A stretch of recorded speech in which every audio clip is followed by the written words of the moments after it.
स्त्री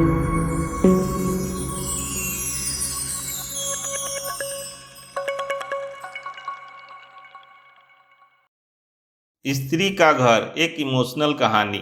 आज की ये हिंदी कहानी स्त्री का घर थोड़ी सी इमोशनल है, लेकिन इमोशनल होते हुए भी इसका संदेश बहुत अनमोल है। आपकी आंखें थोड़ी नम करने के साथ साथ आपके दिलो दिमाग पर यह कहानी छाप छोड़ जाएगी, इसलिए इसे एक बार पूरी जरूर सुने। तुम्हें कितनी बार बताया है, मेरे तैयार होने से पहले मेरा नाश्ता तैयार हो जाना चाहिए। शादी के 25 सालों बाद भी मुझे क्यों बार बार एक ही बात बतानी पड़ती है गौरी? तुम्हें क्या है, तुम तो आराम से घर पर रहोगी, मुझे काम पर जाना पड़ता है। तुम हो कि हमेशा बेवकूफ़ों जैसी हरकत करती हो। अगर तुम यह जानबूझकर करती हो तो याद रखना, मुझसे बुरा कोई नहीं होगा। आज भी सुभाष का पारा चढ़ा हुआ था। इन कटु शब्दों में अपना गुस्सा उतारते हुए, गीला तौलिया कुर्सी पर फेंकते हुए सुभाष गुस्से से गौरी की तरफ देखने लगा। गौरी के लिए सुभाष का यह बेवजह का गुस्सा कोई नई बात नहीं थी। वह महीने में 3-4 बार ऐसे ही गौरी पे बरस पड़ता था।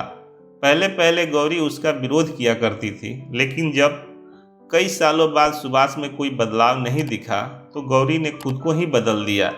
अब सुभाष के कुछ भी कहने से गौरी को कोई फर्क नहीं पड़ता था। सुभाष की हर बात को चुपचाप सिर नीचे झुकाए सुन लेती थी। शादी के पहले 5 साल तक गौरी ने पूरी कोशिश की थी कि सुभाष को बदला जाए, लेकिन फालतू का गुस्सा करना और बाद में गौरी को भला बुरा कहना, यह मानो जैसे उसकी आदत बन गई थी। कोई भी बात विवाद हो तो सुभाष सीधा गौरी को बोल देता, अगर मैं तुम्हें अच्छा नहीं लगता तो क्यों नहीं चली जाती अपने मायके, क्यों रहती हो मेरे साथ? इतना सब कुछ होने के बावजूद गौरी सुभाष के साथ रहती थी, क्योंकि उसे अपनी बेटी की फिक्र थी। और वह जाती भी तो कहाँ, अपने बूढ़े हो चुके माँ बाप को इस उम्र में परेशान करना वह नहीं चाहती थी। समाज और लोग क्या कहेंगे यह भी तो उसे देखना था। वह इतनी पढ़ी लिखी भी तो नहीं थी कि खुद जाकर कोई नौकरी कर सके और अपना और अपनी बेटी का पालन पोषण कर सके। गौरी को अब अपनी फिक्र नहीं थी, उसको फिक्र थी कि बस अपनी शादी लायक हो रही बेटी की। गौरी नहीं चाहती थी कि पति पत्नी के झगड़े की वजह से आरती डिस्टर्ब हो। आरती की पढ़ाई पूरी हो चुकी थी, उसके लिए अब शादी के भी रिश्ते आने लगे थे। कई रिश्तों को आरती ठुकरा चुकी थी। 2-3 महीने बाद एक अच्छा रिश्ता आया। रिश्तेदारों और पहचान के लोगों ने भी लड़के के बहुत गुणगान किए थे। सुभाष एक शाम अपनी बेटी के पास बैठकर उसे बताने लगा, आरती बहुत अच्छा लड़का है, पढ़ा लिखा है, बड़ा घर है, बहुत अच्छी नौकरी है। ऐसे रिश्ते बार बार नहीं आते बेटा, इस बार माना मत करना। आरती अपने पिता से ज़्यादा बात नहीं करती थी, शायद डरती थी या फिर नफरत करती थी, लेकिन आज वो अपनी पूरी हिम्मत इकट्ठा कर बोली, मुझे अभी शादी नहीं करना है पापा, मैं नौकरी करना चाहती हूँ, खुद अपने पैरों पे खड़ा होना चाहती हूँ। हाँ तो उसमें क्या बड़ी बात है, मैंने लड़के से बात की है, वह तुम्हें किसी बात के लिए नहीं रोकेगा। तुम शादी के बाद भी नौकरी कर सकती हो, वह तुम्हें नौकरी के लिए परमिशन दे देगा। आरती बोली, मेरा नौकरी करना या न करना उसकी परमिशन पर क्यों डिपेंड रहेगा पापा? आरती ने पूछा। मैं कह रहा हूँ ना, तुम्हें किसी भी चीज़ की कमी नहीं होगी वहाँ। ऐसे रिश्ते बार बार नहीं आते, इसे ठुकरा मत, बहुत खुश रहेगी तुम वहाँ। सुभाष बोला, पापा क्या मैं उतनी ही खुश रहूँगी जितनी मम्मी इस घर में खुश है? आरती ने तंज कसते हुए कहा।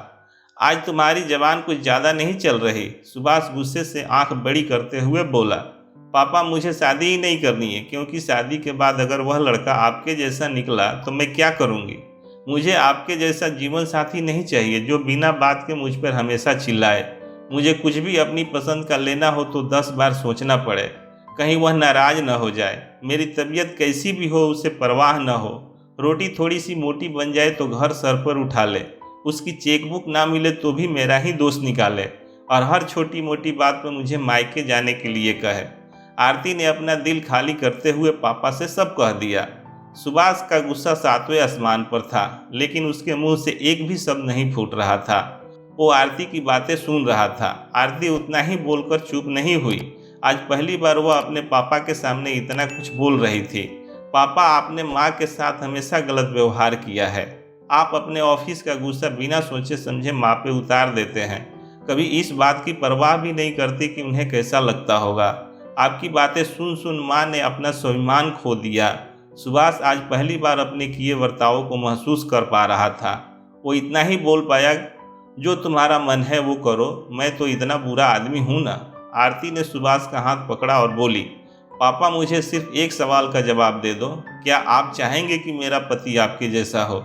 अगर आपका जवाब हाँ है तो कर दीजिए मेरा रिश्ता आज ही, और ना है तो मुझे आत्मनिर्भर बनने के दीजिए। सुभाष कुछ भी न बोल पाया और वहाँ से चुपचाप बाहर चला गया।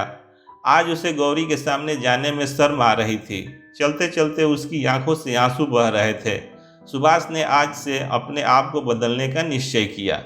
अलग दिन से गौरी ने अपने पति में काफ़ी बदलाव देखा। वह सोचने लगी, जो हिम्मत आरती ने दिखाई है वह हिम्मत अगर मैं पहले दिखा देती तो शायद आज परिस्थिति कुछ और होती। अब आरती पढ़ लिख कर अच्छी नौकरी करने लगी थी और 3 साल बाद उसके लिए एक अच्छा रिश्ता आया। और उसकी विदाई पे सुभाष बोला, बेटा तू हमेशा खुश रहेगी क्योंकि तेरा पति तेरे बाप जैसा नहीं है। सुभाष की यह बात सुनकर गौरी और आरती की आंखों से आंसू बहने लगे। दोस्तों, हमारे समाज में औरतों को भले ही देवी का दर्जा दिया जाता है, लेकिन वह आज़ादी नहीं दी जाती जो उन्हें देनी चाहिए। उन्हें बचपन से ही बताया जाता है कि वह पराया धन है। स्कूल से आने में देर हो जाए तो पिटाई मिलती है।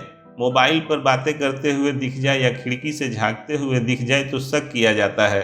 माँ बाप का घर तुम्हारा नहीं है, पति का घर ही तुम्हारा है। जीवन भर यही बातें बता बता कर उन्हें ससुराल भेज दिया जाता है और एक दिन किसी छोटे मोटे झगड़े में ससुराल वालों से उन्हें यह सुनना पड़ता है कि इस घर को छोड़ दो और मायके चली जाओ। अब आप ही बताओ दोस्तों, ऐसी स्त्रियों का सच्चा घर कौन सा है?